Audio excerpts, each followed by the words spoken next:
There's a lot excluded. It's like this one. Don't be absurd. Nobody made us. We evolved by chance from snowflakes. Isn't that crazy? But that's all they're allowed to think.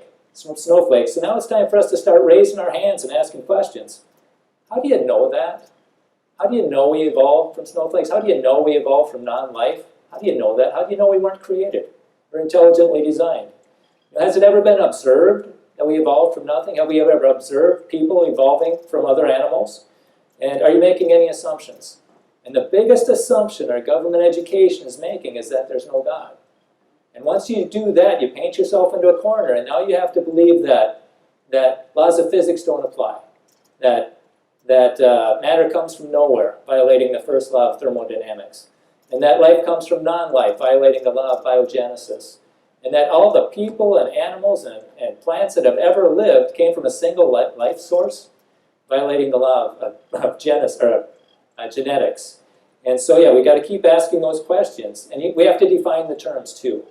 What do you mean by evolution? You know, evolution is a slippery word. They like to equivocate. They'll say, hey kids, evolution means change over time. See how these animals are changing, big dogs, little dogs, or they're changing to adapt to the environment? It's like, yeah, I agree with that. That's adaptation within a kind, variation within a kind. And then they'll say on the next page, say, okay, so you believe that evolution, now you believe man came from apes, ape-like ancestors. And that came from a single life source. So when I say evolution, a lot of times I'll say molecules to man evolution. I'll say fish to fisherman evolution, or bacteria to blue whale evolution. And basically, for the young ones listening, just think of evolution as man's attempt to explain life without God.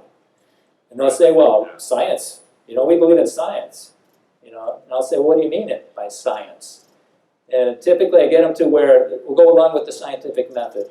It's observable, testable, repeatable, falsifiable. And I'll just point out, hey, evolution's none of that. We don't observe it, we can't test it.